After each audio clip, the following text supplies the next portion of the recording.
DZRH, a proud member of MBC Media Group. Oras sa buong kapuluan, 5 minuto na makalipas ang alas 4 ng umaga.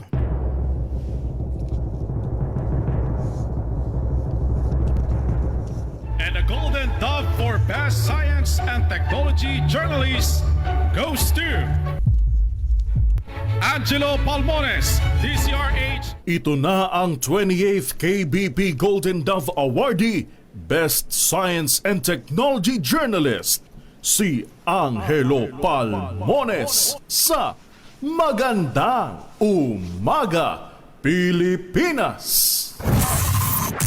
DZRH, Magandang Umaga, Pilipinas sa DZRH Radio, DZRH TV at DZRH Online. Kasama si Kuya Angelo Palmones. Magandang Umaga, Pilipinas. Martes na tayo ngayon, atras ng Marso 2026. Sa ulo ng ating mga balita, higit sa 80 Pinoy sa Dubai humirit ng repatriation sa gitna ng tumitinding tensyon sa Middle East. Iran, gumanti na. Presyo ng krudo sumipa sa harap ng nakaganap na kaguluhan sa gitnang silangan. Pati dolyar. Mayor Isko iniutos na magbawas ng 50% na konsumo ng langis sa nakaambang global oil crisis. Dalawang impeachment complaint laban kay BP Inday Sara nakitaan ng sufficient inform. Road rage isinusulong na gawing krimen. Malaysia National arestado naman sa 112 million pesos na laga ng shabu.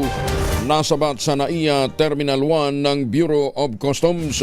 Magandang Umaga, Pilipinas! Kasama pa rin natin ang buong radyo natin FM nationwide, ang ating action radio station sa Luzon, Visayas at Mindanao, 91.7 BFM Radio sa Cebu at 94.3 FM sa Jensan.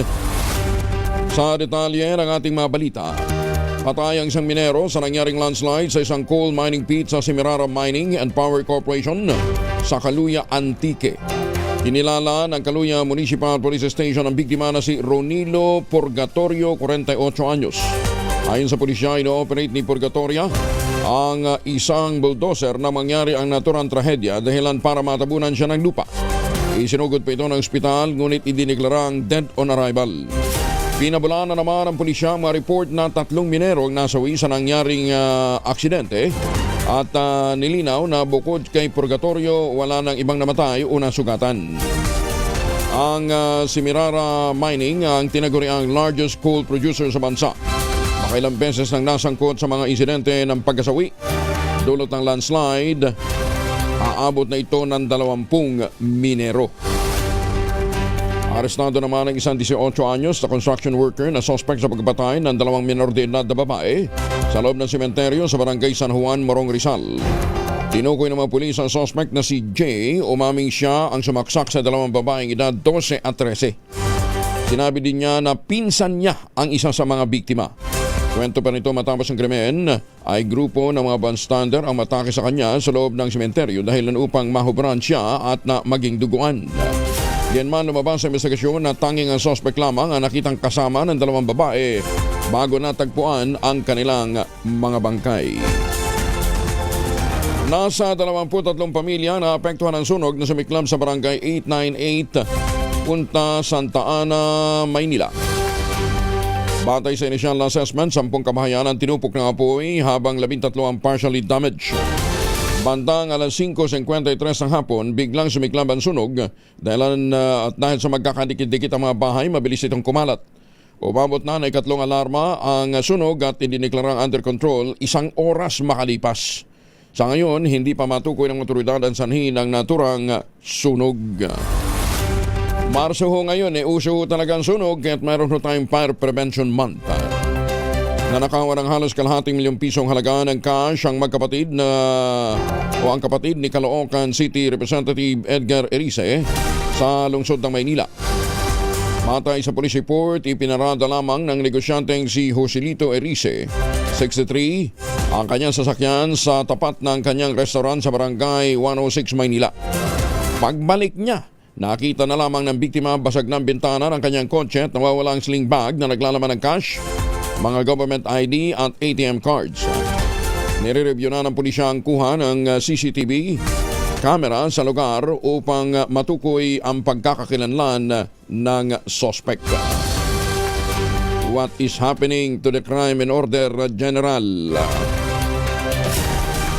Lakas ng loob talaga ng mga kawatan ngayon. Binuksan na muli sa mga motorista ang Kabagan Santa Maria Bridge sa Isabela.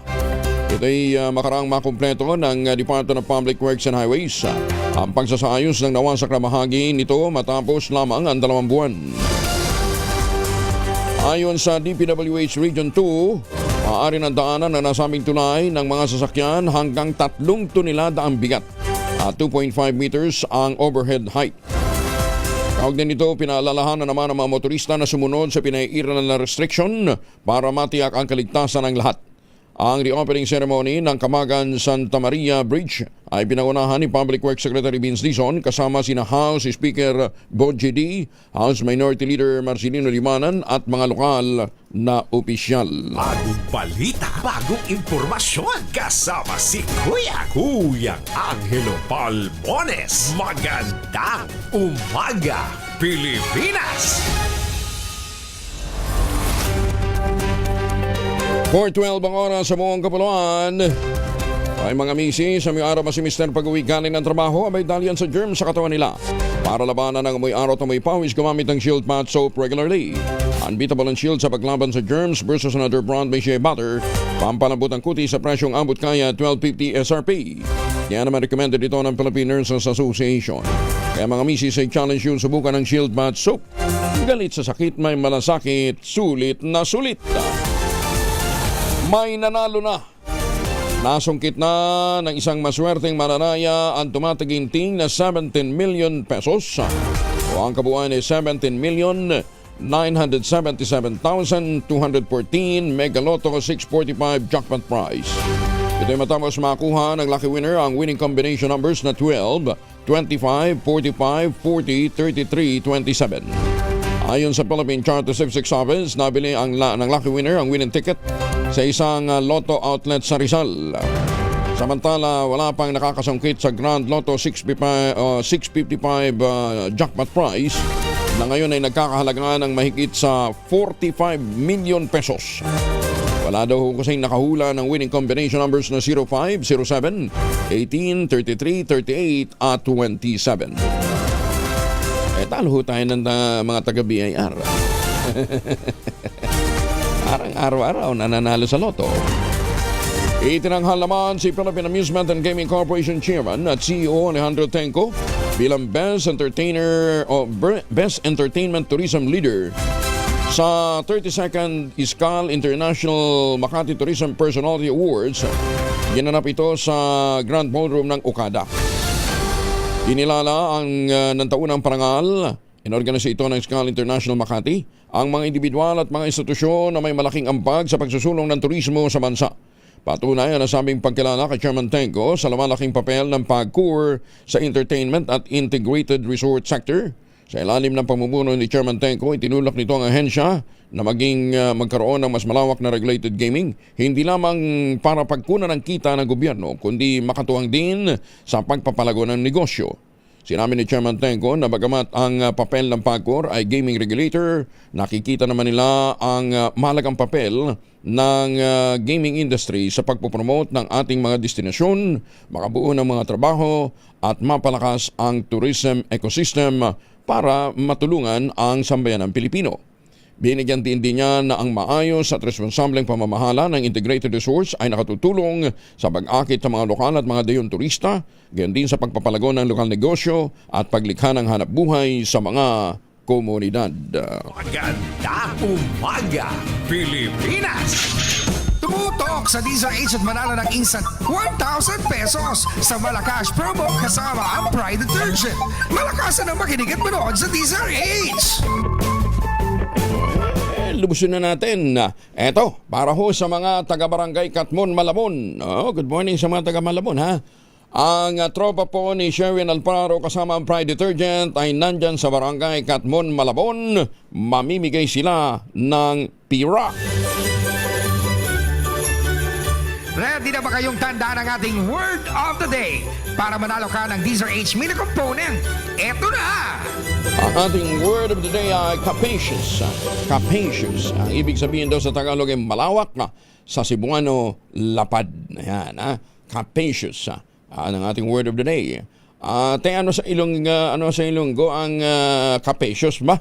May text nyo sa amin, ha? At ano din po sa Ilocano ang capacious. Sa Tagalog ay malawak. Sa Cebuano, lapad. Magandang umaga, Pilipinas! Kinilala naman ang Quezon City General Hospital o ang Quezon City General Hospital bilang isang top hospital sa Pilipinas. Batay ito sa nalabas na global ranking ng New York-based magazine na Newsweek, katuwang ang Germany-based research and data firm na Statista.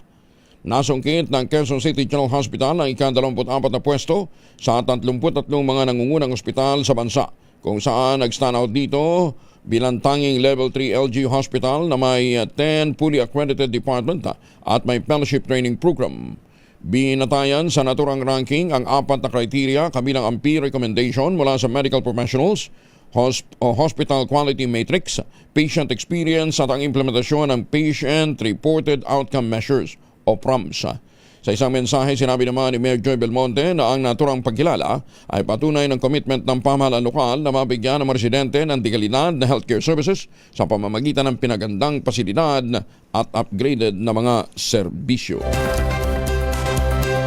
Ipatutupad na ng Department of Education ang full implementation ng strengthened senior high school curriculum sa susunod na school year. Ayon kay Education Secretary Sani Angara, sa ilalim ng bagong curriculum, mula sa dating 4 ay 2 tracks na lamang ang iaalok sa senior high school. Ang academic at technical, professional o TechPro.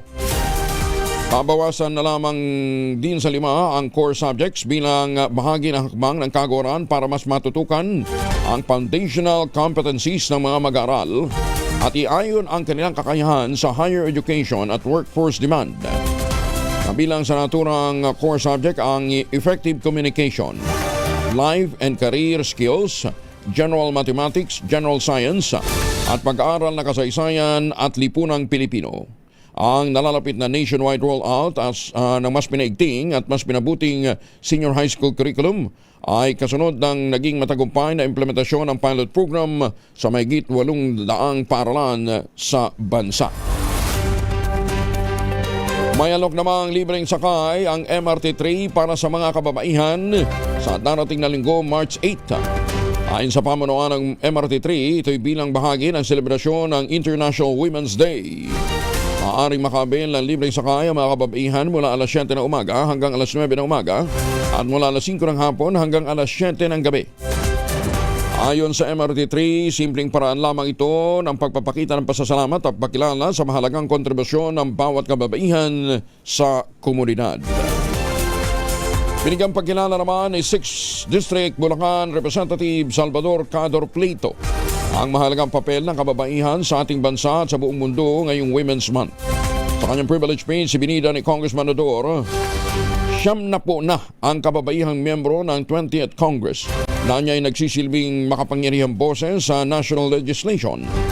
Sinabi pa ni Cador, ang paglilingkod ng lady lawmakers ay patunay ng kanilang representasyon ay hindi lamang tungkol sa dami, kundi sa tunay na epekto sa buhay ng bawat mamamayan. Pinuri at inalala rin ng kongresista ang mga babaeng bayani na nakipaglaban kasama ng mga katipunero at mga gerilya para lamang makuha ang kalayaan ng bansa mula sa mga banyaga. Yan din ang mga Pinay na nakikipagsapalaran sa ibang bansa para naman sa kanilang pamilya. Kasabi nito yung giniti Congressman Pleito na dapat tiyakin ang ligtas na trabaho, pantay na sahod, proteksyon laban sa karahasan at sapat na oportunidad para sa mga kababaihan dahil ang kanilang pag-angat ay makatutulong sa pag-unlad hindi lamang ng bansa kundi ng buong mundo. Limited access to opportunities and your double burden at home and in your workplace. The story of the women who perished in that New York factory fire teaches us that rights are never permanently secured.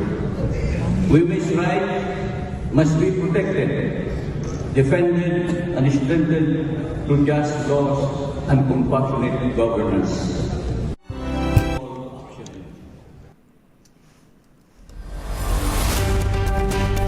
Alas 4:20 ang oras sa buong kapuluan. Ay mga mamis! Laundry Day today. Kunot no ka ba kapag makapit, madikit o malupit ang mancha? All you need is pride. Kanto ang pahirapan ng self-concept pride, easy at worry-free naman ang laundry. Sa triple stainaway formula, tanggal ang matitindi mancha based on test of chocolate, mud, and sabon and cotton. Gawa po ito ng ACS. Isinusulong naman sa Kamara ang House Bill 8190 o Anti-Road Rage Act.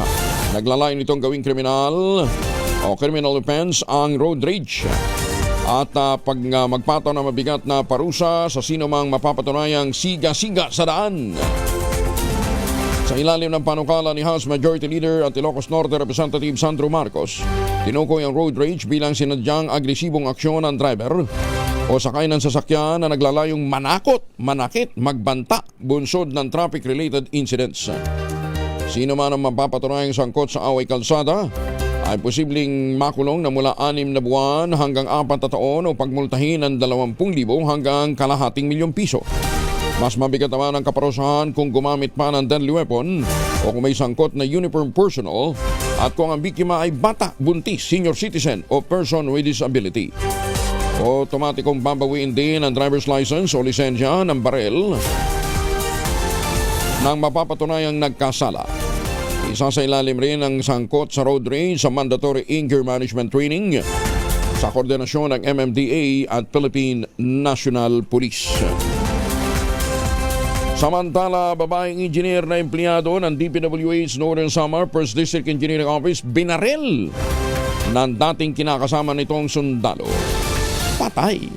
Detalye ng balita mula kay Jane Galit Bantayan, Aris 34. Jane, may buntag.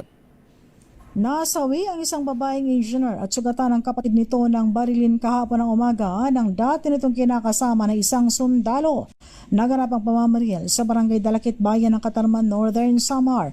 Ang biktima kinilala na si Engineer Karin at kasalukuyang itong empleyado ng DPWH First District Engineering Office. Dead on spot ang biktima dahil sa tama ng bala sa kanyang ulo. Samantala, napapagamot naman sa ospital ang kapatid nito. Napagalaman ang magkapatid ay papunta sana sa opisina ng Justice upang dumalo sa hearing na isinampa nito sa mismong suspect.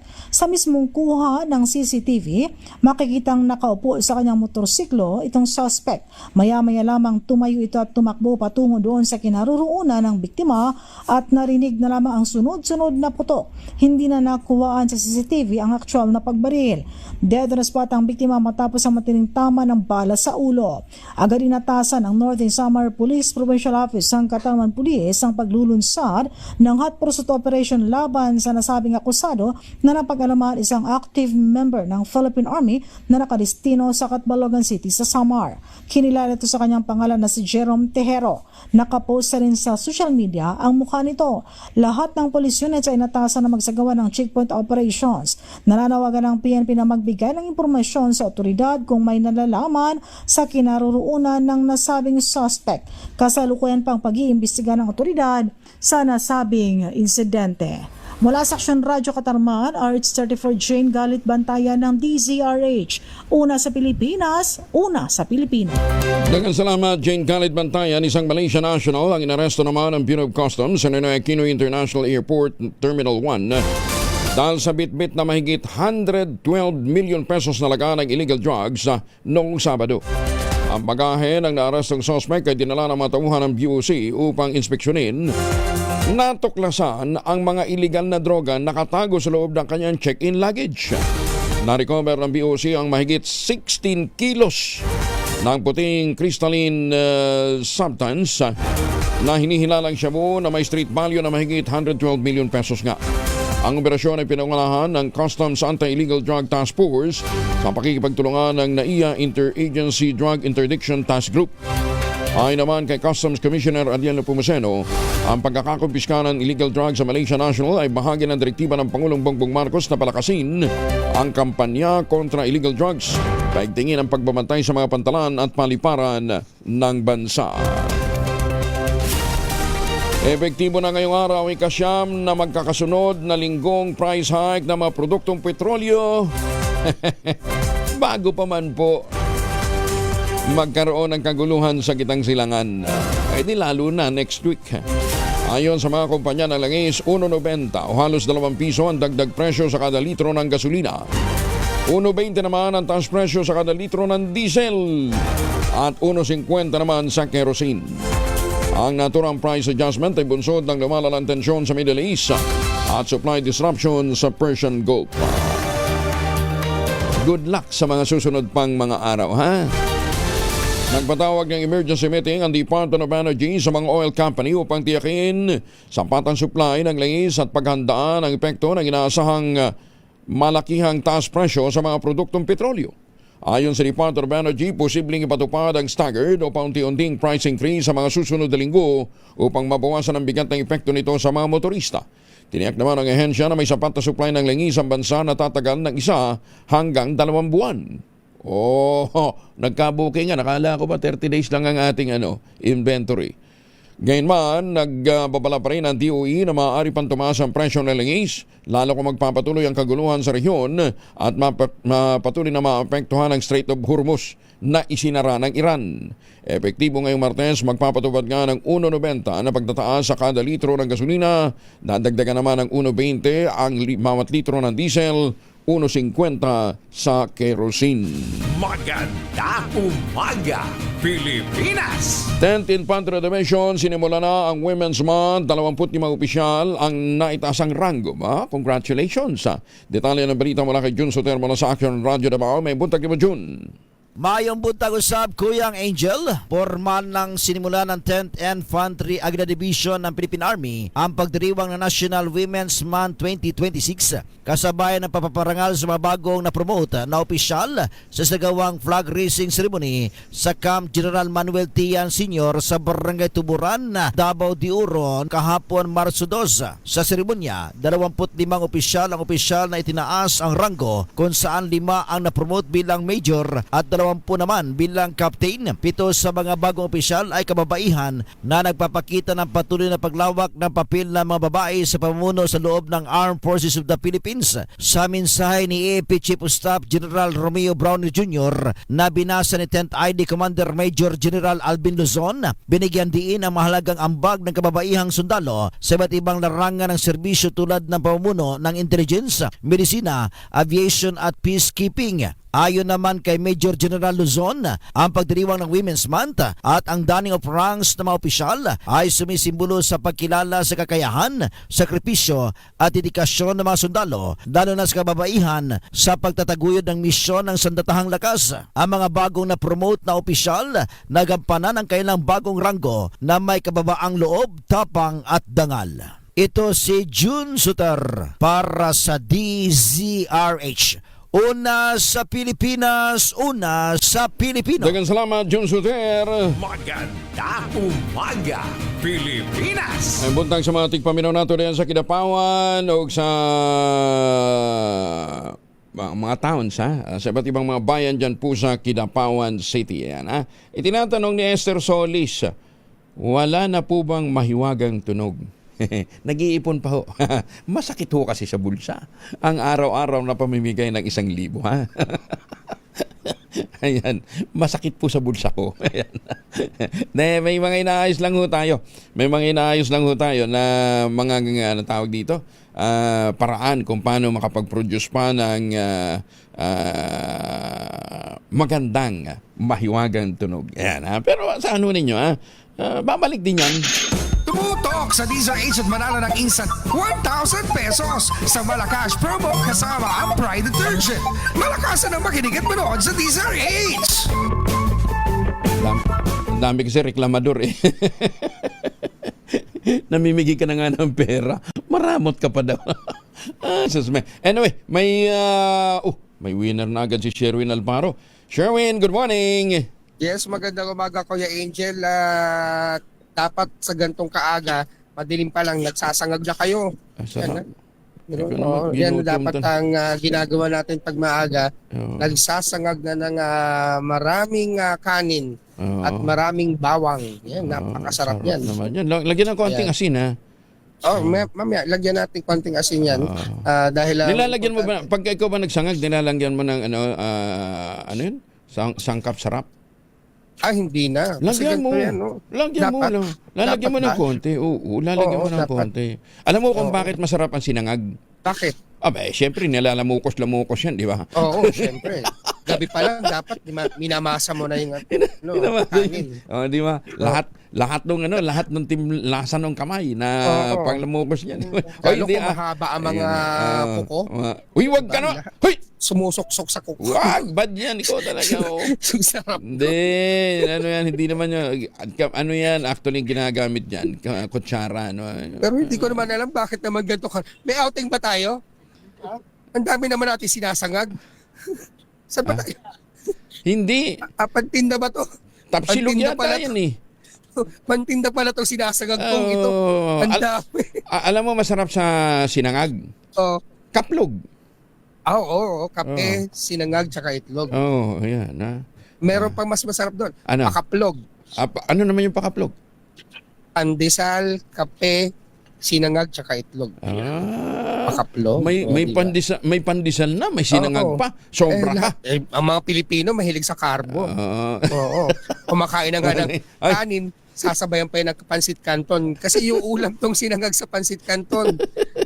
Yun ang karamihang inaalmusal dito sa Barangay Katmon, dito sa Malabon. Dahil ang nahuli nating winner ngayong umaga, masipag. Nanay, kayo na maghalo Ayan na, nakarami na ako niyan. Masipag na nagtitinda ng almusal. Magandang umaga po. Magandang umaga rin. Ang pangalan niya, tatay? Eduardo Cubilla. Cubilla, si tatay Eduardo. Rebilla? Okay. Cubilla po. Ha? Cubilla. Akala ko Rebilla. Hawig siya kay. Parang silang pinagbiyak na bunga ni Bong Rebilla eh. Yun. Side view ko yan. Pwede. Kuya Ed. Side view. Kita mo. Pogi si tatay eh. Oo, miskisuhin na Anong probinsya mo tayo? Leyte po, Leyte. Kita mo na, sabi ko. Parang sabi ko na nga ba, parang taga Samar maupay nga aga tay Taga Leyte pala. Sa kayo sa Leyte? Barogo. Sa Barogo. Oo, Barogo. nakarating na ako dyan. Barogo, Eastern Samar. Leyte. Leyte. May Barogo din sa Leyte. Barogo, Leyte. Saan sa Barogo? Anong barangay? Poblasyon? Sa barangay lang kami, Roosevelt. Sa barangay Roosevelt. Sa Barangay Roosevelt. At sa may kanto ng MacArthur at saka ng De Leon ba yun? Kilala niyo si Kuya Ambing. Malayo po kami. Malayo kayo doon. Malayo sila kila Kuya Arbing. Oo, yan. Yung magbubuko. Talaga. Alam ko malapit kayo doon sa di ba? Sa Tacloban mismo. Malayo. Malayo ang Barogo. Sasakay pa ng jeep. Oo, malayo yung Barogo sa Tacloban. Sige, ibigyan mo na kay tatay. Kinsa pa uban? Sino paborito mong announcer tuwing umaga? Siyempre, si Angelo Palmones. Si Angelo Palmones, ito meron kang 1,000 pieces. Ayan, para sa iyo, tatay. Hindi ko makita. Hindi makita, iabot mo. Malabot na mata ko. Malabo na pala. Tay. Opo. Nakikita mo yung dumadaan doon sa may kabilang kanto? Hindi na po. Hindi na nakikita. Sayang. Ang ganda, tay. mo ang kabilang kanto. Tignan mo naman, ang dilim-dilim. Paano nyo makikita? Saan ka naman nakakitang segment tuwing umaga? Wala pang araw na may bigyan na ng pera. Buwan pa'y nakalabas. Yung buwan, bilog na bilog pa. Pero mo namimigay na tayo ng pera. Salamat sa DCRH. Sige. Ano sabi mo kanina? Kuya Angelo, kasi sabi niya kanina, matagal na raw niyang inaasam to. Ano kwento mo, tatay? Buti nga na napunta kayo rito. Lagi ako nag-aabang eh. Talaga? Diyan sa Katmon? Oo, abangers pala to ng Katmon. Kaya hindi nyo makalma. Inaabangan ko pa. Di ba? Talaga nag-aabaw nakikita sa additional na 1,000 pesos. At syempre, kailangan makuha mo yung ating word of the day para makuha mo yung ating medium component. Kapyos. Capacious. Yan. Capacious. Oh, magkasitunog na rin. Capacious. Hindi, Ibig sinortcut sabihin, lang. malawak. Capitious. Ayan, dahil nakuha mo ating medium component. Ang medium component na hatid sa atin ng Astron, ang official radio set partner ng Deezer H. Alagang Astron, alagang maasahan. At hindi lang yan, meron ka pang matatanggap na grocery bag mula sa ACS at sa Deezer H. At ang pinakamalaki, pinakamabango, pinakabago, ang Pride with Fabric Conditioner, Korean Strawberry Bloom Detergent Powder with Stain Away Formula. 2 kilo yan, kaya kahit gano'ng karaming laban, ubus yan. And speaking of labahan, hindi mo pa nilalabhan, isusuot mo na lamang Deezer H t-shirt, ang pinakabagong design, hawak ng pinakalumang tao sa mundo. Salamat po sa GCRH. Maraming salamat. Way sa payan tay. Kinsa ka uban mo sa balay? Ito lang sa milulutuan ko. Dili kinsa ka mo kauban ba? Kinsa ka uban? Misis? Asawa ko. Asawa. Pila mo anak? Ay, damo, 8. Oh, walo. Sa liit nung yan. Hindi, baog si tatay. Ikaw naman. Ay no? naman siya, malaki na. Dagko na sila. Asa naman sila ron? May mga tulog pa. May mga trabaho eh. Ay, atira. May engineer na ako, may teacher. O, kita mo, lupit ni tatay. Pila ka bok ang apo? 2 teacher ko. Pila ka bok ang mga apo? 2 pala. 2 pa lang. Sige. Gakaon sila giraid. Kaumban. Kaon man. Sige. Sige. Okay. Salamat po, sir. Way sa payan. Amping ha. Tay ha, amping pirme ha. Sige po. Sige, thank you. Ayan. Maraming salamat. At syempre sa mga nais manalo ng 1,000 pesos na tumutok sa Deezer H. Baka kayo ang susunod nating winner sa Deezer H Malacash promo kasama ang Pride Detergent. RH number 6, Sherwin Bata. Yes, Kuya Angel. Pagka nagsasangag ka daw, lagyan mo ng sandamukan na toasted garlic, sabi ni Bentong. Ayun, napakarami. Alam mo kung bakit? Oo. Pantaboy ng aswang. Tama. Oo. Naniniwala din ako doon. Dapat pala sa Congress lagi ka nagsisinangag ng maraming bawang. Yun ang dapat ipadala natin. Oo, para mataboy sinangag na maraming bawang. Para mataboy yung mga aswang doon. Yun. RH number 6, Sherwin Bata Alfaro Deezer H. Una sa Pilipinas, una sa Pilipino. Magandang umaga sa mga taga-Taytay Rizal. Tutok lang, tutok na sa Deezer H Radio, Deezer H Facebook, Deezer H YouTube, at Deezer H TV. Baka ikaw na ang susunod na winner sa Deezer H Malacash promo. Ay, susme, ito naman. Babaeng sanggol inabandona sa loob ng Tacloban City Astrodome. Pina-breastfeed na lamang ng isang lady cop para mailigtas. Buti na lang may nanay na may doon, may nagpapa-breastfeed na pulis. Detalye na balita mula kay Jimmy Angay-Angay, Aris 32, maupay nga agad Jimmy. Isang sanggol na natuklasang nakasilid sa eco bag na iniwan sa palaruan ng Tacloban City Convention Center. Ayon kay Police Regional Office 8 Regional Director Brigadier General Jason Capoy, nakita ito ng 4 na mga kabataan at kagad nilang tinawag ang atensyon ng Tourist Police Unit personnel na naka-duty malapit sa lugar. Dali-daling kinuha ang sanggol sa kinaroroonan nito at isinilong mabilis ding dumating sa lugar ang Women and Children Protection Desk personnel mula sa Tacloban City Police Station 1 para tumulong sa sitwasyon. Napansin ni Corporal G. Marie Malquesto, WCPD ng Tacloban Police na mukhang gutom ang sanggol at bilang ina. Hindi siya nagatubiling magpa-breastfeed sa sanggol. Ginawa niya ito buong puso at walang pag-alinlangan. Matapos ang ilang minuto, dinala ang sanggol sa City Social Welfare Development Office bilang parte ng proseso. Ang mga kababayang pulis ng Tacloban, sinana, hindi lamang para ipatupad ang batas, kundi para matulungan ang mga kababaihan at mga bata sa delikadong sitwasyon. Nagpapakita na itong ng dedikasyon pagmamahal na sa tungkulin ay naman kay Tacloban City Police Office City Director Police Colonel Noelito Hitigan. Ang Tacloban City Police Office ay patuloy makipagtulungan sa komunidad para masigurado ang isang ligtas at maayos na komunidad. Mula dito sa DYVL Action Radio Tacloban, ito si R32 Jimmy Angay para sa DZRH. Una sa Pilipinas, una sa Pilipino. Dagang salamat, Jimmy. Saludo tayo kay ma'am, ha? Ayan, ma'am, salamat po sa inyong pagmamalasakit dyan po sa inabandon ng sanggol, ha? Magandang umaga, Pilipinas! Yan ang talagang tunay na nanay, Hindi niya matiis, pinabreastfeed yung sanggol. Ay, susme, sana ganyan hulagi ang pagmamalasakit ng bawat isa sa ating hindi man kapamilya. Ay, and speaking of family, ha? 2 formulation of family alcohol na pwede nating pagpilian, yung family, 70% isopropyl alcohol, especially prepared for clinics, hospital, pharmacies, laboratories, pero okay na okay din po yan sa mga households. Very effective yan sa disinfection at sterilization. Ganyan na bagsik ng family, 70% isopropyl alcohol. Maghapon man natin gamitin, no problem. Hindi po manunuyo ang ating mga kamay dahil meron po itong moisturizer. Yun namang mabangong family rubbing compound improvement cologne. Yun po yung mabangong isopropyl alcohol na ginagamit po naman ng mga masahista, mga barbero, mga doktor, mga nurse, mga kamadrona for sponge, bathing, and other cleansing purposes. Family rubbing alcohol parang DCRH subok na sa mahabang panahon. Mabibili sa namang butik at convenience stores nationwide. Family rubbing alcohol, hindi lang pampamilya, pang sports pa at muli. Tinatawagan ho natin ang mga kumadrona, ha? Yung mga miyembro at hindi miyembro ng Philippine League of Government and Private Midwives.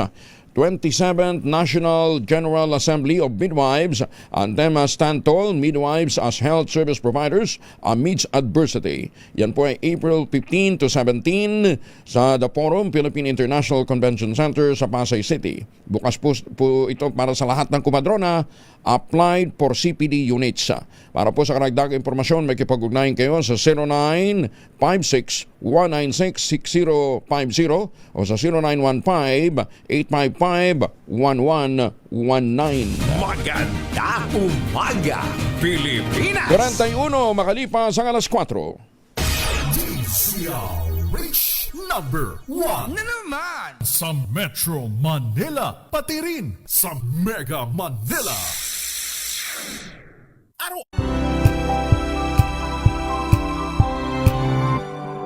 47 na makalipas ang alas 4 ng umaga ay mga agan sa mga kulturan tada sa Mayawan City, Negros Oriental pala. Mayawan City, Negros Oriental.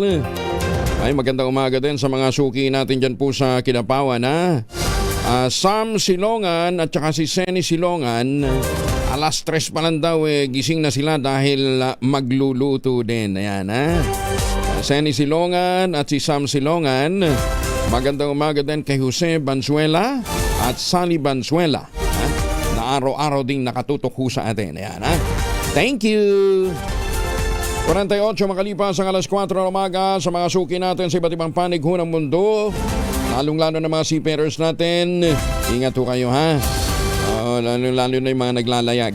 Kung pabalik ko kayo ng Pilipinas at magpapasalubong, wag nang imported na tsokolate. Meron po tayong tangerine chocolate dito sa Pilipinas. Ang tangerine chocolate po ay produkto ng mga magniniyog ng mga magsasaka dyan po sa lalawigan ng Quezon. Sa tulong po ni Dr. Helen Tan, yung po mga planting material ng kakao galing Davao. Itinanim po yan sa ilalim po ng mga nyugan dyan po sa lalawigan ng Quezon. Kaya ngayon nagpo-produce na ho sila ng dekalidad na kakao beans, pinaprocess para maging tangerine chocolate. Available sa 0919-095-5935. Ulitin natin na 0919-095-5935. Ayan, ha, para doon sa mga gustong umorder.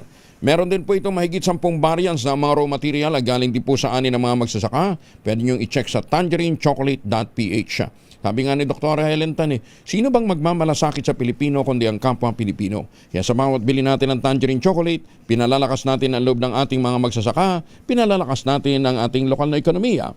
Tangerine chocolate, 100% gawang lokal but taste and looks global. Tulungan po ito ng DOST. Tangerine chocolate, sabi po ni Dr. Helen Tan, ipinagmamalaking gawang atin. Maganda umaga, Pilipinas! Happy birthday kay Cassie Elpedes. Ayan, si Cassie Elpedes po naman ay ang nag-iisang daughter ni Jordan Elpedes. Ayan, ha? 18th, bilis Jordan, ano ha? 18 na? Si Cassie? Ba, galing, ha? Oh, happy birthday, Cassie Elpedes. Uy, birthday din ni Major Gacad Cabral. Oh, at saka ni Maine Mendoza. Ngayong araw na ito, alam talaga ni ano. Alam ba ni Arjo yan? Ha? Alam ni Arjo na birthday ni Maine. Ayun, ha? Oh. Maganda umaga, Pilipinas! Mag-asawang Dingdong Dantes at Marian Rivera muling magtatambal sa pelikula ngayong taon. Yang ibabalita sa atin ni Morley Alinio. Morley! Gising na, rampa na Pilipinas. Good morning, Kuya Angel. Lumulutang na naman sa social media na muling gagawa ng pelikula ang mag-asawang Dingdong Dantes at Marian Rivera under Star Cinema. Kung matatandaan, bongga ang kinita ng pelikulang Rewind na pinagsamahan noon ni Dingdong at ni Marian na kumita ng mahigit 1 bilyong piso sa Metro Manila Film Festival taong 2024. Pagkatapos noon ay umugong ang balitang gagawa ng pelikula ang mag-asawa. Pero natagalan. But this year, 2026, muli raw magkakaroon ang pelikula ang mag-asawang Marian at itong si Dingdong na ilalahok sa Metro Manila Film Festival, na kung saan ang magdidirect ay si Direk May Cruz Aviar na siyang director din ng pelikulang Rewind. Kaabang-abang ang nasabing muling pagsasama na mag-asawa sa isang pelikula.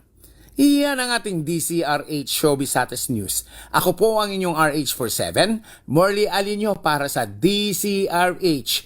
Una sa Pilipinas, una sa Pilipino. Babu! Maraming salamat, Morley. May buntag Enrico Lapot. Maganda umaga, Pilipinas! Pagsasabatas ng Senate Bill 1823 o pagre-reset ng First Bar Parliamentary Election, aprobado na sa third and final reading. Nagpapasalamat naman kay Senator Mig Zubiri ang Bangsamoro Government. Detalye na balita mula kay Jun Dimukutak, RH19. Assalamualaikum, Brother Jun. Alaikum assalam, Kuyang Angel. Pasado na sa third and final reading ang Senate Bill No. 1823 sa pangunguna ni Senator Mig Zubiri ang batas na magre-reset ng Bangsamoro Parliamentary Elections sa ikalawang Lunes sa buwan ng Setyembre petsa 14 ng taong kasalukuyan. Sa impormasyon mula kay BTA Parliament Deputy Floor Leader Attorney Nagib Narimbo, ang batas na ito ay isang mahalagang pagbabago umano para magbibigay ng malinaw na direksyon sa electoral code ng Bangsamoro Government.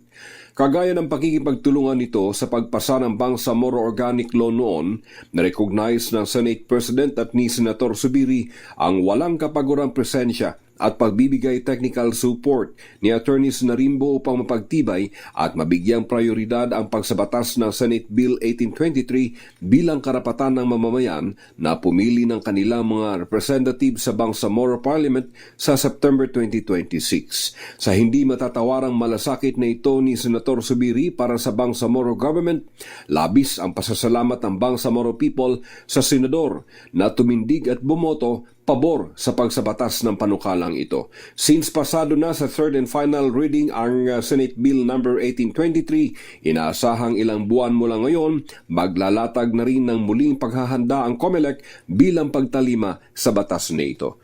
Mula sa Central Mindanao, RH19, Jun Dimakutak, DZRH, una sa Pilipinas, una sa Pilipino. Sukran, Jun. Maganda umaga, Pilipinas! Muling nalampasan ng Bureau of Customs ang kanilang revenue target matapos makakonekta ng 73.8 billion pesos noong Pebrero. Ayon kay Customs Commissioner Ariel Nepomuceno, taliwas ito sa inaasahang pagbagal ng kalakalan dahil naman sa Chinese New Year. Sa inisyal na datos ng ahensya, lumampas ng 1.7%. Ang koneksyon ng ahensya nagresulta sa 1.21 billion surplus. Ito ang ikalawang sunod na buwan ngayong taon na nakapagtala ang Bureau of Customs ang koleksyon higit sa kanilang target. Ayon naman kay Commissioner Nepomuceno, bunga ito ng pagtutulungan, tamang assessment, mas mahigpit na pagpapatupad ng mga panuntunan at pagsisikap ng port collectors at mga kawani ng ahensya. Dahil naman sa magandang simula ng taon, umabot na sa 154.75 billion pesos ang kabuang koleksyon ng Bureau of Customs mula Enero hanggang Pebrero, mas mataas ng 2.5% kumpara sa unang 2 buwan noong 2025. Naku, inggitin natin ang BIR. BIR, kumusta na? Maganda umaga, Pilipinas! Kumusta na ang ating mga large taxpayers lalaki na aresto naman sa Tondo matapos pagbanta ang babarilin ng isang lola? Detalye na balita mula kay Boy Gonzales, RH29. Boy, good morning. Good morning, Kuya Angel. Arestado ang isang 33 anyos na lalaki sa Tondo, Manila matapos bantang barilin ang kanyang 79 na taong gulang na lola gamit ang isang improvised firearms o pen gun. Ayon sa Rahabago Police Station 1, ang suspect na alias Jomar walang trabaho ay nagalit nang hindi makapagbigay ng pera ang biktimang si Lola Maria. Tinutukan niya ang kanyang lola ng pen gun at na may isang bala at sinunggaban pa patungo sa kanilang pintuan. Ang insidente ay nasaksiyan ng isang kamag-anak na agad na tumawag ng tulong. Agad naman na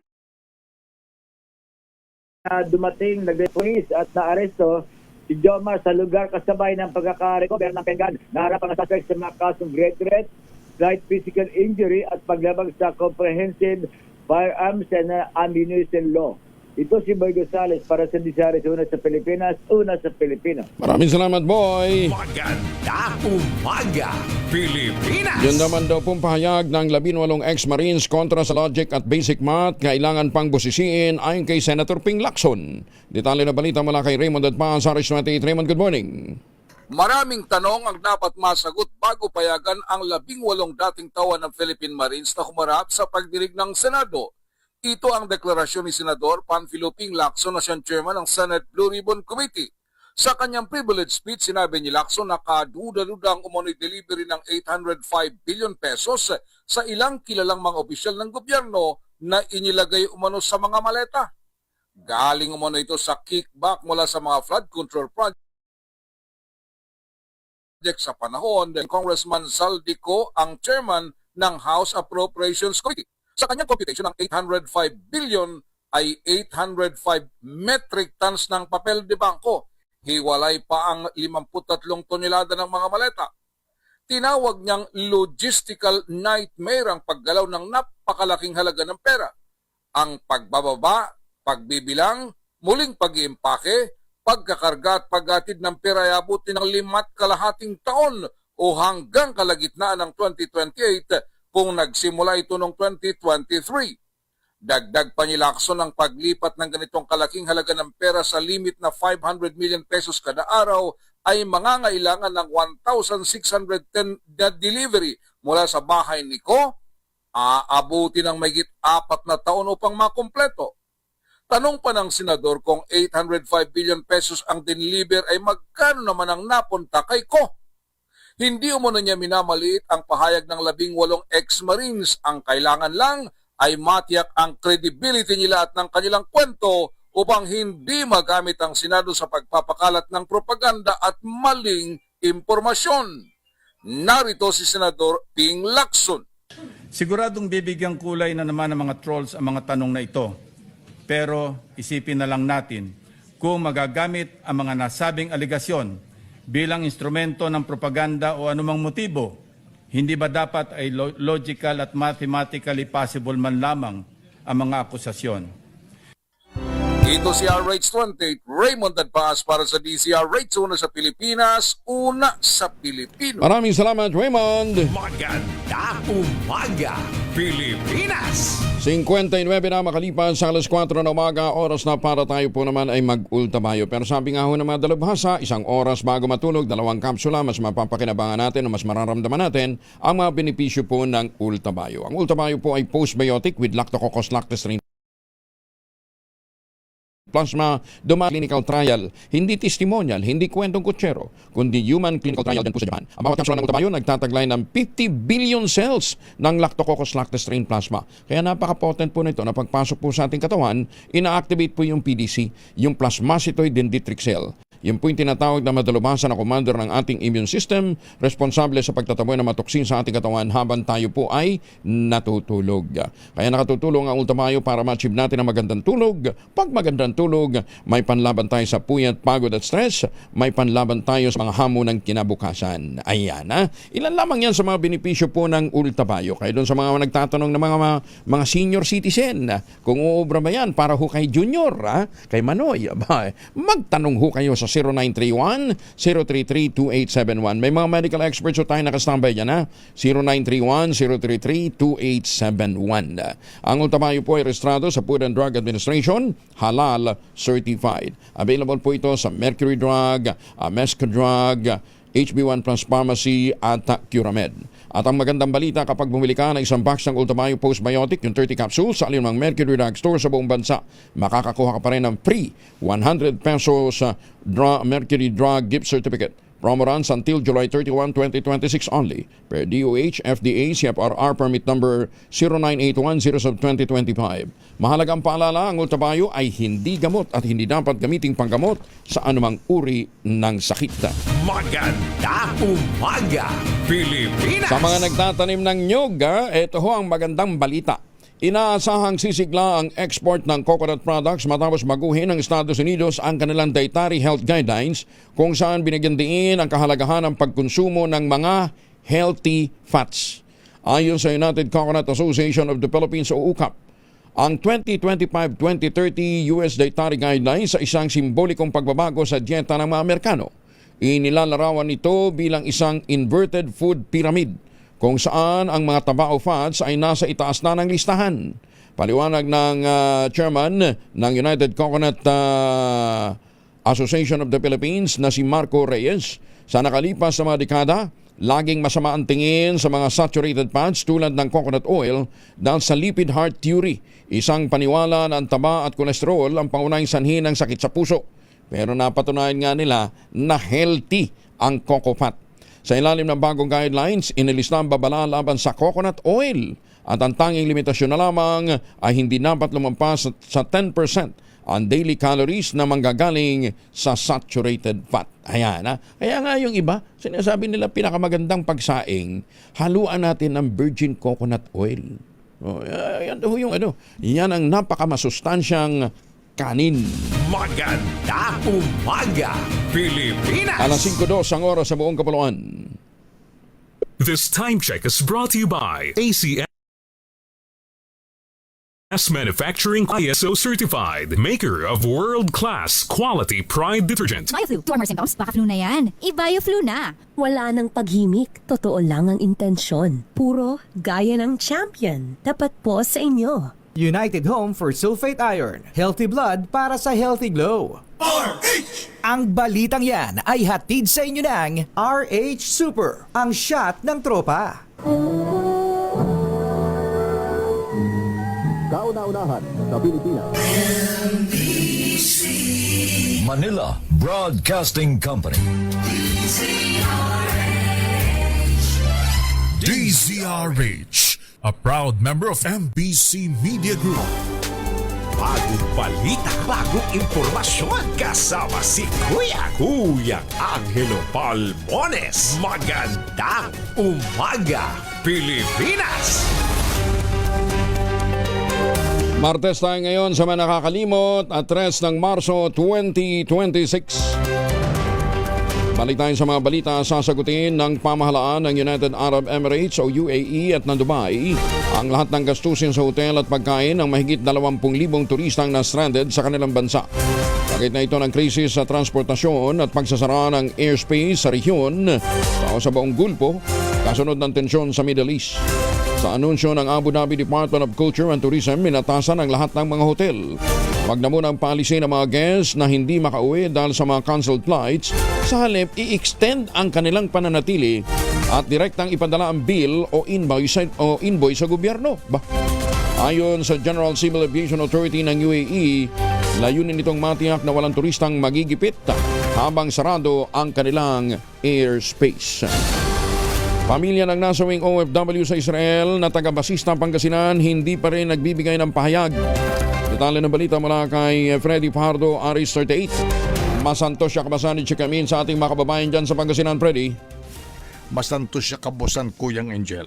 Tikom pa rin ang bibig ng pamilya ng nasawing OFW na si Mary Ann Velasquez de Vera, 32 anyos na residente ng poblasyon Basista, Pangasinan, na 7 taon nang nagtatrabaho sa bansang Israel bilang caregiver mula pa noong taong 2019. Kahapon ay tinungo natin ang tahanan ng mga Rivera kung saan pulis ang sumalubong at nakikiusap na hindi muna magsasalita ang mga magulang ng nasawing OFW dahil sa matinding pagdadalamhati sa pangyayari. Kanilang hiling na maging pribado at tahimik ang kanilang pagluluksa. Sinabi naman ni Basista Mayor Jolie Rizuelio na nais ng pamilya ng nasawing OFW na walang mga reporters at vloggers na magsasagawa ng interviews habang nagdadalamhati sila sa biglaang pagkawala ni Mary Ann. Tiniyak naman ni Pangasinan Governor Ramon Gico Datid na tutulong ang provincial government sa naulilang kapamilya ni De Vera. Sa ulat ng Philippine Ambassador to Israel Alin Menjola raw, nasawi ang biktima matapos natamaan ng shrapnel ng bomba nang bumagsak sa apartment ng kanyang amo sa Tel Aviv. Mula sa Action Radio Pangasinan, ito si Freddy Fajardo, Aris 38, nag-uulat para sa DCRH, una sa Pilipinas, una sa Pilipino. Maraming salamat, Freddy. Isama ho natin sa ating mga dalangin sa tuwi-tuwi na ang lahat ng mga Pilipino sa mga apektadong lugar ng giyera dyan po sa Gulpo. Ay, nako. Round-the-clock coordination sa mga konsulado ng Pilipinas at Filipino community sa Middle East ipinapanawagan. Detalye na balita mula kay Manang Milky Rugunan, Aris 12. Manang Milky, good morning. Pinatitiyak sa pamahalaan na mabibigyan ng proteksyon ang lahat ng mahigit 2.4 million overseas Filipino workers sa Middle East sa harap ng nagaganap na tensyon. Hiniling ni Representative Robert Nasal ng bagong henerasyon party list sa Department of Migrant Workers at Overseas Workers Welfare Administration na tiyaking nasusunod ang evacuation protocols para sa repatriation at emergency assistance sa ating mga kababayan sa gitnang silangan. Ang kinasal, makatutulong kung magpapatupad ang Department of Foreign Affairs ng round-the-clock coordination sa mga Philippine posts at Filipino communities sa abroad. Sa panig ni Representative Jude Asidre ng Tingog Party List, prioridad ng gobyerno ang kaligtasan ng bawat Pilipino na nasa mga bansa sa Middle East at yaking ligtas sila makababalik ng bansa kung kinakailangan. Umapela si Asidre sa mga Pinoy na nasa mga apektadong lugar sa Middle East na manatiling nakaalerto, sundin ang mga official advisory at yakin ang regular na ugnayan sa mga kinatawan ng pamahalaan. Iginit ni Asidre, hangarin ng gobyerno ang kaligtasan ng mga apektado nating kababayan sa Middle East, kasabayan pakikisa sa panawagan na peace and stability. Ako si Milky Rugunan, nagulat para sa DCRH, una sa Pilipinas, una sa Pilipino. Maraming salamat, Manang Milky. Good morning, Erlinda de la Cruz. Tiniyak naman ng Department of National Defense na ang Enhanced Defense Cooperation Agreement to EDCA sa bansa ay hindi mga base militar ng Estados Unidos at hindi target ng retaliatory strikes ng Iran.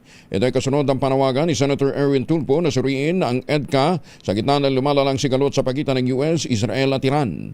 Ayon sa DND, ang mga EDCA sites ay pag-aari at kontrolado ng Pilipinas, ginagamit lamang para sa joint training, humanitarian assistance, disaster response at pagpapalakas ng kapasidad ng Armed Forces of the Philippines. Kasama sa siyam na EDCA sites ang Antonio Bautista Air Base sa Palawan, Basa Air Base sa Pampanga, Port Magsaysay sa Nueva Ecija, ang iba ay nasa Cebu, Cagayan, Isabela at Balabac Island. Binigyan din naman ng Armed Forces of the Philippines ng National Security Council ang siyang nananatiling may soberenya sa Pilipinas o nananatili ang soberenya ng Pilipinas at hindi ito nagagamit itong mga EDCA sites para sa offensive action.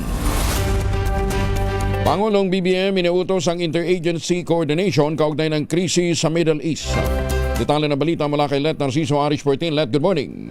Pinakilos ng Malacanang ang iba't ibang ahensya para tiyakin ang tuloy-tuloy na suporta sa mga Pilipino sa gitnang silangan.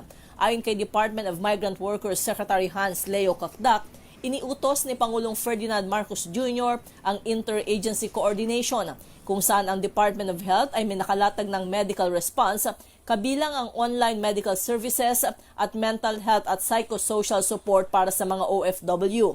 Inatasan naman ang DICT na magbigay ng libreng koneksyon sa mga nais makipag-ugnayan sa kanilang pamilya sa mga lugar na apektado ng giyera. Nakahanda rin anya ang Department of Social Welfare and Development na magbigay ng tulong sa pagpapauwi ng mga OFW kung kakailanganin. Bukod dito, nakikipag-ugnayan na rin ang DMW sa Department of Trade and Industry para sa mga programang pangkabuhayan na ibibigay sa mga Pilipinong mare-repatriate. Kahapon ay nagpatawag rin ng emergency meeting si Executive Secretary Ralph Recto sa kaukulang mga ahensya kung saan tinalakay ang mga hakbang para ligtasan ng mga OFW. Ito si Let Narciso para sa DZRH, una sa Pilipinas, una sa Pilipinas. Maraming salamat, Let. Teka nga pala, bakit si Executive Secretary Ralph Recto ang bakit hindi i-convene yung National Security Council? Di ba? Para mapag-usapan, mailatag ng maayos kung ano yung mga programang dapat gawin. Dapat nga, day 1 pa lang eh. Nagpapatawag na kaagad ng emergency meeting ang National Security Council. Sabi tuloy ng ilang mga may ibang pananaw.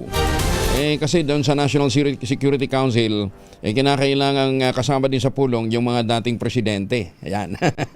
Baka ayaw lang makaharap ng Malacanang ang dating Pangulong GMA. Ayan. Pero seriously dapat talaga nagpupulong na ang National Security Council. Kasi hindi lang naman safety and security pinag-uusapan natin dito. Economics ang pinag-uusapan natin. Apektado mga OFW. At ngayon ang sinasabi nila, dapat ang DMW nakikipag-ugnayan sa DTI para daw sa mga trabahong po pwedeng maibigay. Hello? Yun nga ang mga nawala ng trabaho dito dahil sa pagsasara ng mga construction company dahil ayaw i-renew yung kanilang mga lisensya ng pickup. Wala nga trabaho hanggang ngayon Mula pa nga Nobyembre, wala nang sweldo, wala pa nga gera dyan sa Middle East, hindi na sila tumatanggap ng sweldo. Oy, pickup, ayusin nyo yung trabaho nyo, yung mga dispalinghado, ayun, parusahan ninyo. Pero yung sinasabi naman, wala naman naging problema, at ang naging problema lang yung issue nga sa mga maling coordinate, ay ayusin nyo nang sa gayon na makabalik na sa trabaho at sa negosyo yung mga lihitimong negosyante. Iniisip natin yung mga pabalik na mga OFW. Ang hindi natin iniisip, yung 300,000 nawala ng trabaho, nakatenga nga hanggang ngayon dahil hindi kumikilos ang pickup. Ano bang iniintay pa ninyo dyan sa pickup? Secretary Chris Roque, kayo ang itinuturo nitong mga taga-pickup na ayaw daw pong paaksyonan yung pong petisyon para sa lifting ng suspension. Anong hinihintay nyo? Gera? O ayan, may gera na.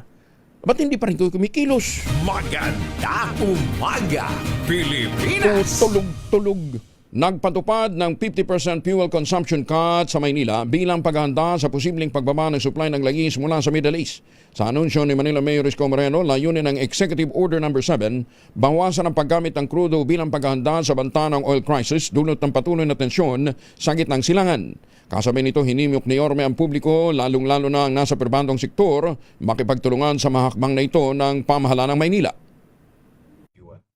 So, muli po sa inyong lahat, lalong-lalo na sa mga barangayan, iwasan po muna natin mga bagay na hindi kapakipakinabang, lalo na kung ito'y kukonsumo ng mga gasolina.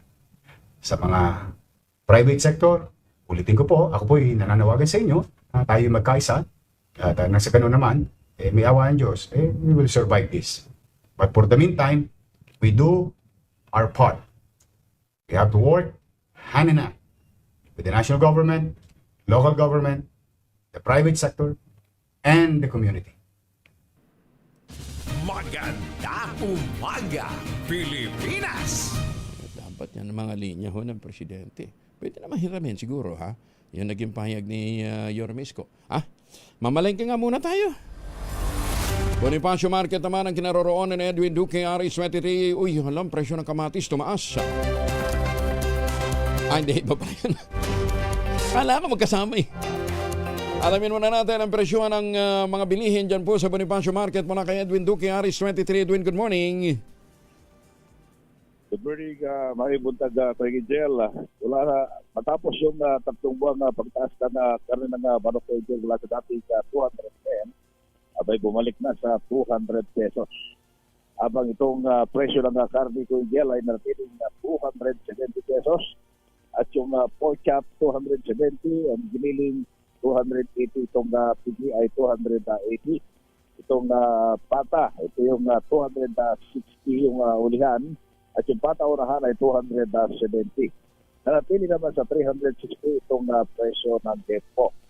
So, hindi nagtaas ng presyo ng karne at bumaba pa ang presyo ng manok. Yung kambing ay nanatiling 500 at 460 naman itong presyo ng baka.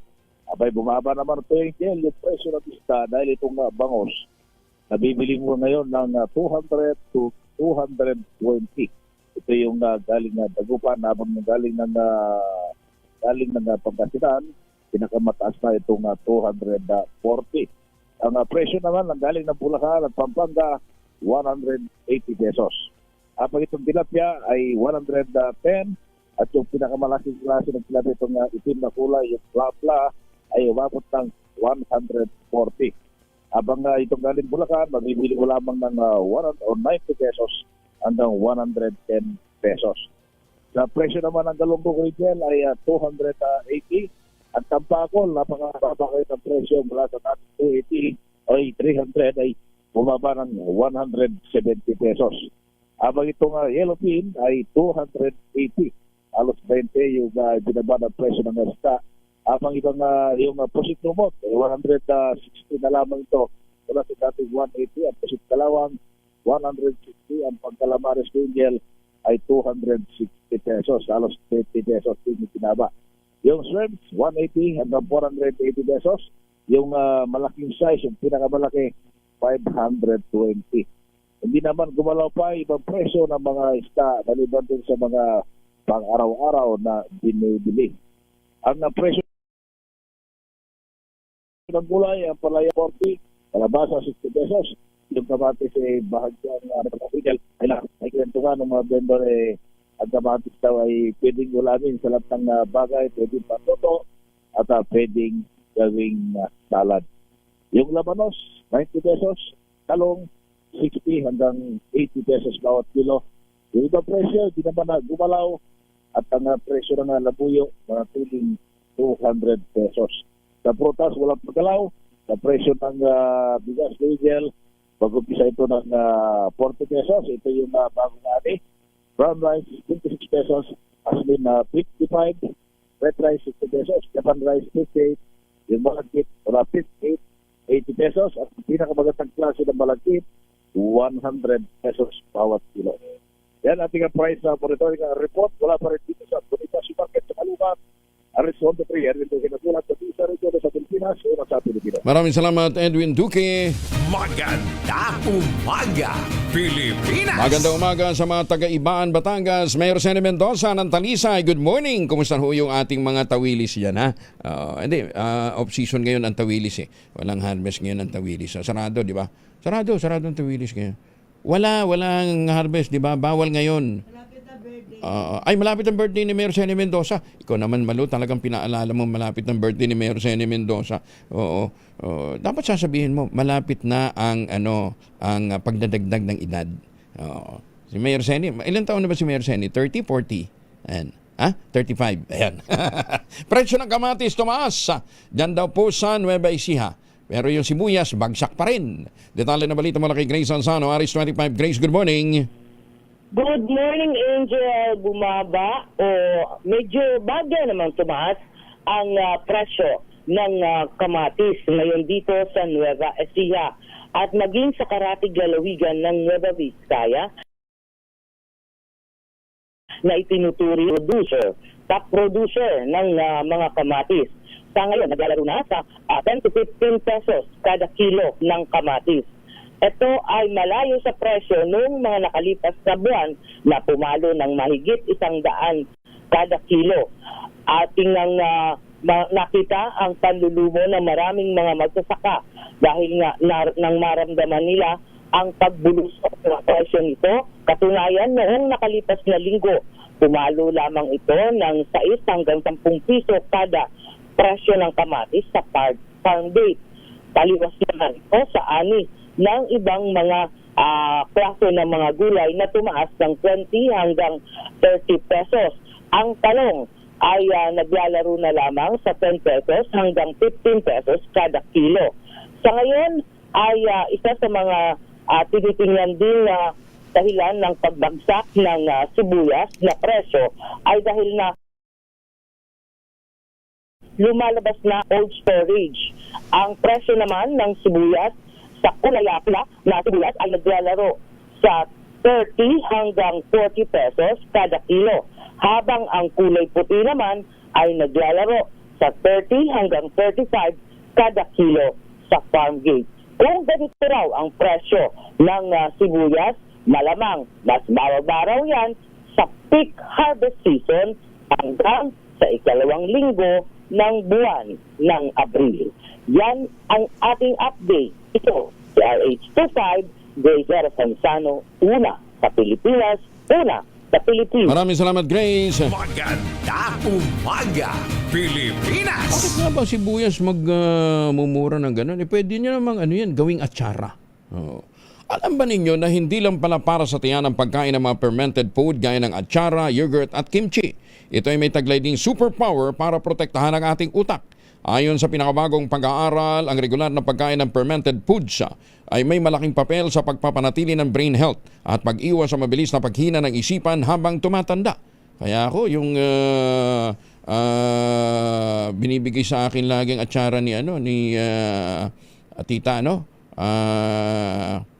pangalan nito. Ano nga pangalan ni tita Ayan naku, nang sarap Natuklasan ho kasi ng mga scientists na ang pagkain sa may ilalim sa natural na proseso ng fermentation, gaya ng yogurt, kimchi, kefir, sa sauerkraut at saka yung mga atsara, nagpapalakas sa ating gut microbiome. Ang mga mikrobyong ito sa ating bituka ay direktang nakikipag-ugnayan sa ating utak. Ang koneksyong ito ang tumutulong sa pagre-regulate ng mood o pakiramdam, stress response at cognitive function o katalinuhan, gayon din ang memorya. Ang mga fermented food ay mayaman sa bacterial o beneficial bacteria na gumagawa ng compounds na nakakaapekto sa ating neurotransmitters. Nakatutulong ang mga ito upang mabawasan ang stress signal, pinapanatili ang balanse ng selula sa utak, at mas nagiging matatag ang emosyon at mas mabilis ang pag-alala. Ayan. Kaya pala si Tita Anching, ang talas ng memory. Tita Anching, doon sa ating drama department, Paliwanag pa ng mga researchers, ang chronic stress ay sumisira sa balance ng bakterya sa ating tiyan na nagiging sanhi na matinding pag-aalala o anxiety at pagkapagod ng isip o mental fatigue. Sa pamamagitan ng pagkain ng mga fermented foods, napapatibay ang gut barrier at nababawasan ang inflammation o pamamaga sa katawan na nagresulta ng isang mas kalmadong internal environment na mainam para sa focus, learning at mental resilience. Ayan Kaya pagka nakakita ho kayo ng mga fermented na pagkain, lalong-lalo na sa mga buffet, Tita Anching, miss ko ng inyong atsara, Ayan, huwag kalimutan kumain ng atsara. Maganda umaga, Pilipinas! Ang kimchi, hindi ko masyado maanghang masyado Oo. Mas gusto mo rin, hindi masyadong mild lang Ayan. Sa mga may lakad, huwag kalimutan, may dalawang formulation ng family alcohol na pwede nating pagpilian. Yung family 70% isopropyl alcohol, especially prepared for clinics, hospital, pharmacies, laboratories, pero okay na okay din po sa mga households. Very effective yan sa disinfection at sterilization. Ganyan na bagsik ng family, 70% isopropyl alcohol. Maghapon man natin gamitin, no problem. Hindi po manunuyo ating mga kamay dahil meron po itong moisturizer. Yun namang mabangong family rubbing compound improve alcohol. Ayun po yung mabangong isopropyl alcohol na ginagamit po ng mga masahista, mga barbero, mga doktor, mga nurse, mga kamadrona for sponge, bathing, and other cleansing purposes. Family rubbing alcohol parang DCRH book na sa mahabang panahon. Mabibili sa namang butik at convenience stores nationwide. Family rubbing alcohol hindi lang pampamilya, pang sports pa. Maganda umaga, Pilipinas! 23 makalipas ang alas 5.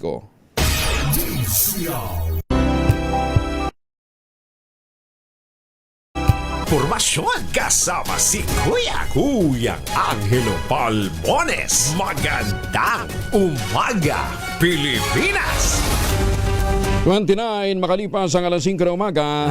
Ay, magandang umaga po sa mga taga Quezon. Kamusta na yung inyong mga ipinagmamalaking tangerine dyan, Ang tangerine chocolate pa ay brand ang mga magdiniyog ng mga magsasaka dyan po sa lalawigan ng Quezon sa tulong po ni Dr. Helen Tan. Yung pong mga planting material ng kakao galing Davao, hinakot po yan para maitanim sa ilalim po ng mga nyugan. Kaya ngayon ay nagpuproduce na sila ng dekalidad na kakao beans, pinaprocess para maging tangerine chocolate. Available sa 0919-095-5935. May mahigit 10 variants yan na paboritong-paborito din po ng mga turista o ng mga balikbayan. Si Ma'am Evan lang galing po ng Las Vegas. Talagang excited ng mag-uwi ng tangerine chocolate. Ang tangerine chocolate po ay may mahigit 10 variants sa mga raw material galing nga po sa ani ng mga magsasaka. I-check po ninyo sa tangerinechocolate.ph.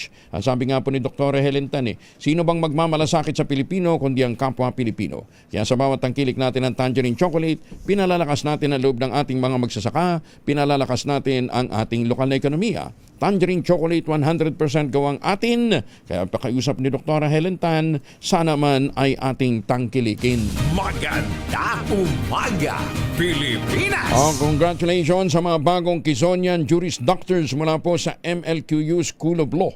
Ito ay retired Brigadier General Roger James Brillantes, Juris Doctor ng Batang San Miguel, at ang kanyang classmate at bar review buddy na si Attorney Romeo Pagaliluan ng GSIS Legal Services Group. Ayan. Naganap po ang second MLQU Juris Doctor Conferment Ceremony noong Sabado sa Luxon Hotel dito po sa Quezon City. Abogado na, doktor pa. Pinayuhan naman ng Philippine Ports Authority o PPA ang mga traders at importers na paghandaan ang posibleng pinakamatinding pagtaas ng freight cost o bayad sa pagpapadala ng kargamento sa kasaysayan ng bansa. Bunsod ito ng lumalalang gulo sa Strait of Hormuz sa Middle East na isang strategic na ruta para sa pagsusupply ng enerhiya at petrolyo ng Pilipinas.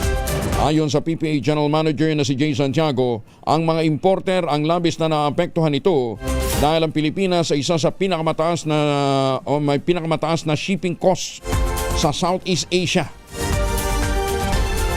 Sa katunayan, umabot na niya ng average na $5,300 o mahigit sa 300,000 pesos ang gastos para lamang makapasok ang isang imported na container sa bansa.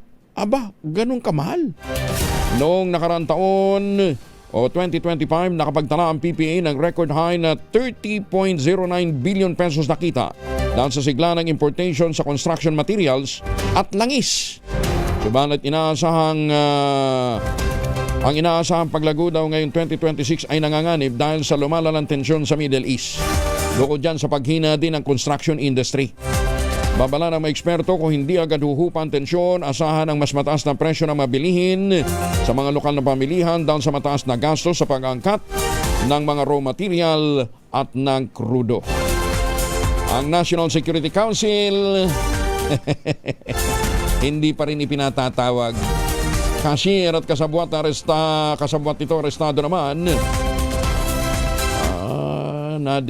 Nasampa ng demanda na qualified theft. Yan po sa isang mall sa Santa Cruz, Maynila. Pati yung cashier nang uumit. Detalye na balita mula kay Boy Gonzales, RH29. Boy, good morning. Good morning, Kuya Angel. Arestado ang dalawang babae kabilang ng isang kahera o cashier matapos mo nung magkasabot ng pagnanakaw sa mga grocery. Sa mga grocery sa loob ng isang mall sa Santa Cruz, Maynila. Ayon sa Manila Police District, Santa Cruz Police Station, naganap ang bandang hapon ng Marso 2 sa loob ng mall po sa kanto ng Felix Huertas at kanto ng Elias Lacson sa Santa Cruz. Kinilala mga suspect na Elias Marie, 22 anyos, kahera at residente ng Sangandaan, Caloocan City, at Elias Jennifer, 22 anyos, isang service crew at residente rin ng nabanggit na lugar. Naharap sa kaso qualified theft sa ilalim ng Article 310 ng Revised Penal Code, habang ang isa ay nakakaso ng theft sa ilalim ng Article 308. Batay sa investigasyon ng mga pulis, napansin ng isang civilian guard ang kainain na lang kilos ng suspect habang namimili sa loob ng supermarket, at kaya minanmanan nito nang magtungo umano si Jennifer sa counter ay kung saan naka-duty yung kanyang kasabwat. Nakita ng gwardiya na may ilang grocery items na hindi in-scan o naipasok sa point of sale system, ngunit inilagay pa rin sa isang kulay asul na plastic bag. Matapos magbayad ng cash at makatanggap na resibo, lumabas sa establishmento suspect. Ngunit sinundan ito ng gwardiya at inspeksyon ng mga laman ng kanyang bag. Dito na natuklasan na hindi tugma ang mga items sa resibo kumpara sa actual na laman ng bag. Ito si Boy Gonzales para sa Disari, una sa Pilipinas. Maraming salamat, Boy. Good morning kay Boss Romel Sitin. Magandang umaga, Pilipinas! Morning din kay Justice Max de Leon at Justice Energito. Ayan ha. At syempre kay Ma'am Justice asawa ni Justice Energito. Ayan. Good morning. Mama Sally, yung nanay ni Justice Raul Gonzales na maaga din gumising. Good morning po sa inyo. Ha? At sa lahat po nating masuki dyan po sa Court of Appeal Cebu at Court of Appeal sa Cagayan. Good morning. Magandang umaga, Pilipinas! At sa mahasuki din pala natin sa Court of Tax Appeals. Ayan. Marami din na nakatutok sa atin dyan. Good morning. At saka sa mga taga Sandigan Bayan. Good morning. 35 makalipas ang 5:00 ng umaga. Ang oras na yan. Si Kuya Angelo Palmones. Magandang umaga, Pilipinas! 45 makalipas ang 5:00. Gusto lang pinatutuhanan naman ni Ombudsman Boying Rimulya ang testimonya ng 18 ex-Marines kaugnay ng pakikipagpulong niya noon sa mga tauhan ng International Criminal Court noong siya'y Justice Secretary pa na nakasaad mismo sa apinabit ng 18 dating Marines. Ito'y matapos aminin ni Ombudsman Jesus Crispin Rimulya na nakapulong niya sina dating Senador Antonio Trillanes IV, General Nicolas Torre III at 2 investigador ng International Criminal Court sa kanyang bahay sa Makati noong 1 taon. Sa isang panayam na binahagi ni Rimulya ang nangyari ilang buwan matapos na maaresto ang dating Pangulong Digong Duterte. Ganman, hindi niya ibig sabihin na totoo yung ibang nilalaman ng apidabit ng mga lumantad na dating Marines. Ayon kay Rimulya, kailangang maprotektahan ang mga testigo ng ICC, lalo't mga Pilipino ito. At wala daw masama doon dahil kalihim siya ng Department of Justice noong mga panahong yun kung saan hawak niya ang Witness Protection Program. Abot naman sa 80 ang bilang ng mga Pilipino sa Dubai ang nananawagan ng ma-repatriate o makauwi ng Pilipinas dahil sa patuloy na tensyon sa Middle East. Ayon kay Migrant Worker Secretary Hans Leo Kakdak, walang mass repatriation pero naghahanda na ang ahensya para sa repatriation assistance sa mga nagnanais na bumalik ng Pilipinas. Ngunit maaaring matagalan ito dahil sa nananatiling sarado ang airspace ng United Arab Emirates. Pero tiniyak ng kalihim na habang naghihintay ng tamang oras para sa paglikas, may shelter naman na inihanda ang pamahalaan at ang host country para pansamantalang manuluyan doon ang mga Pilipino. Meron din anyang libreng pagkain, tubig, tulong medikal para sa mga distress OFW at mga sasakyang nakahanda para sa paglipat sa mga Pinoy na nasa vulnerable areas patungo sa mas ligtas na lugar. Doon sa mga nagmanifest na nais na nilang ding umuwi, we are working out along with the DFA and the host countries, yung manner in which we will start moving people through these exit points. Walang mass repatriation sa ngayon kasi yun po ay yung mandatory level which is alert level 4. Samantala, nagbabala naman ang Philippine Chamber of Commerce and Industry laban sa banta ng nagpapatuloy na tensyon sa gitnang silangan sa ekonomiya ng bansa. Ayon sa PCCI, dapat sikapin ang pamahalaan na makakuha ng fuel supply sa ibang sources at hindi lamang sa Middle East na kasalukuyang pinagkukunan ng 100% crude oil imports ng ating bansa.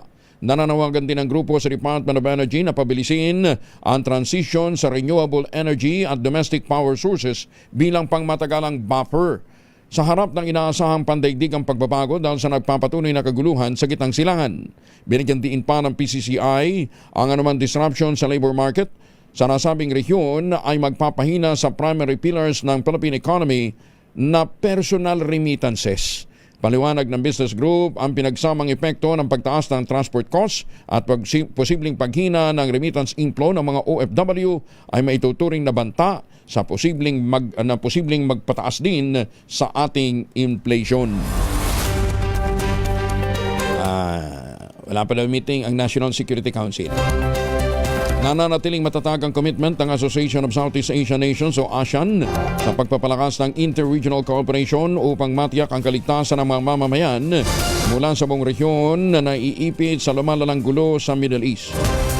Tiniyak naman ito ni Social Welfare and Development Secretary Irene Dumlao o Assistant Secretary Irene Dumlao nang matanong kung tatalakayin ba sa ASEAN Socio-Cultural Community ang sitwasyon sa gitnang silangan. Sa gitna ito ng hosting ng Pilipinas sa 40th Senior Officials Committee for the ASEAN Socio-Cultural Meeting at 35th ASCC Council Meeting ngayong linggo. Ay kadumlao, makikipagtulungan ang ASEAN sa mga kaukulang partners ito upang masigurong makatatanggap ng sapat na suporta at tulong ang mga ASEAN nationals na apektado ngayon ng sigalot. Ombudsman may panibagong pakakasuhan na sabit sa flood control scandal. Ayon ito sa NBI. Detalye ng balita mula kay Giselle Ricaport, RH15. Giselle, good morning. Good morning, Kuyang Angel. Tinatrabaho na ng Ombudsman ng panibago na ihahaing kaso laban sa mga sabit sa anomalya sa flood control. Ayon kay National Bureau of Investigation Director Attorney Melvin Matibag, sa mga susunod na araw yung case filing, pero tumanggi ng pangalanan yung mga magiging respondent. Ang suspect kasi anya ngayon, kanya-kanya ng tago yung mga subject kapag nalamang kumikilos ang Ombudsman. Sabi pa ng Direktor, mas makabubuti kung may element of surprise upang mapanagot agad yung mga sangkot sa iskandalo. Ito'y lalo pa anyat maraming maaring daanan sa bansa para makasibat o makalabas. Tuloy-tuloy rin, sabi ni Matibag, yung task force ng Bureau sa case build-up para sa karagdagang pagkakasuhan sa Department of Justice. Ito si Giselle Ricaport para sa Reader 8 Show na sa Pilipinas, una sa Pilipinas. Maraming salamat, Giselle. Pero si Atong Ang, nasa Pilipinas pa rin daw, kahit hindi mahagilap ng PNP. Detalye na balita mula kay Inyal Parosa, RH52. Inyal, good morning. Kuya Angel, kumpiyansa pa rin nga si PNP Chief Police General Jose Melencio Nortatis Jr. na nandito pa sa Pilipinas ang negosyante si Charlie Atong Ang sa kablayan ng palyagong pagsisilbi ng otoridad ng warrant of arrest sa hindi lalampas sa 20 lokasyon dito sa bansa. Itinuturing na national most wanted ang negosyante dahil sa umunay kinalaman niya sa pagpatay sa higit 100 sa bumeros. Sabi ni Nortatis sa Camp Crame, kabilang sa kanilang mga sinuyod ay isla na at mga lugar kung saan sinasabi na kukubli ang gaming tycoon. Pinag-aaralan din ng PNP ang posibilidad gumamit ng ibang pangalan siyang habang patuloy rin ang kanilang koordinasyon sa mga tinawag na international partners. Una ng kinontro ng Cambodian Foreign Ministry ang naunang impormasyong nakalabas na nga patungo sa kanilang bayan ang nabanggit na gaming lord. Ako si Edniel Parrosa, Reader H, una sa Pilipinas, una sa Pilipino. Maraming salamat, Inyel. Magandang umaga, Pilipinas! Hoy, nananakit na ba yung kasukasuan, nagkakarinkle, sumihina na ba ang kalamnan? Epekto po yan ng pagtanda. Ipinakikilala ang Ultraplex, isang health drink mula sa mga lumikha ng Ultrabio backed by Japanese technology. Ang Ultraplex po ay may HCG complex, hydrolyzed marine collagen para sa skin at joints, HMB pampalakas ng muscles, glucosagreen para sa ginhawa ng kasukasuan. Available in coffee with stevia at powdered drink mix. Kayang bawiin ang galaw, sigla at yanda kahit nagkakaedad na with proper diet and exercise. Hanapin lamang po ang Ultraplex sa Shopee, Lazada at ultabio.shop. Ang Ultraplex ay hindi gamot at hindi dapat gamitin panggamot sa anumang uri ng sakit. If symptoms persist, consult your doctor. Magandang umaga, Pilipinas! 8 minuto na lamang, ACES na umaga.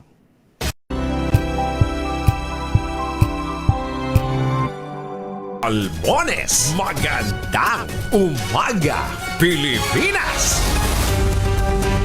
57 makalipas ang alas 5 na umaga, ay happy birthday kay Judge Mike Asuncion ng Antipolo. Judge, binabati ka ng mga poging miyembro ng Class Mapitagan, ha? Judge Mike Asuncion, happy birthday. Alam ba ninyo na para sa maraming Pilipino ang kape ay pampagising sa umaga? Pero babala na mga eksperto, ha? Ang pag-inom pala nito ng walang laman sa tiyan ay maaaring magdulot ng higit na pinsala kaysa sa ginhawa.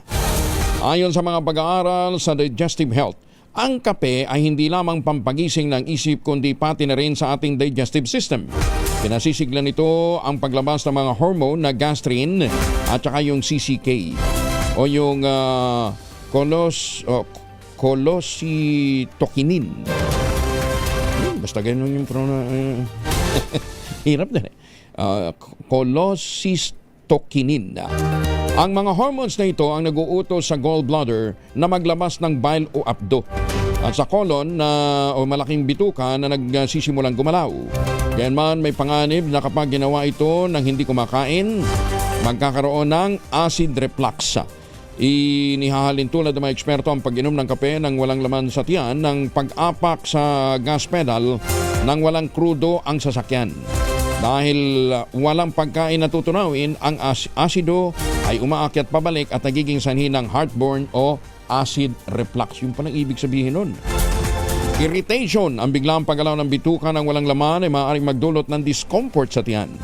Sa kabilang banda, ang pag-inom ng kape pagkatapos kumain na mayroong benepisyong medikal ay pinabibilis nito ang breakdown ng mga fats o taba mula sa kinain at sinisiguro nito na ang digestive tract ay epektibong naglilinis o naglalabas ng dumi sa katawan ng maayos. Ayan. Kaya pag iinom daw po ng kape, sabayan niya ng pandesal.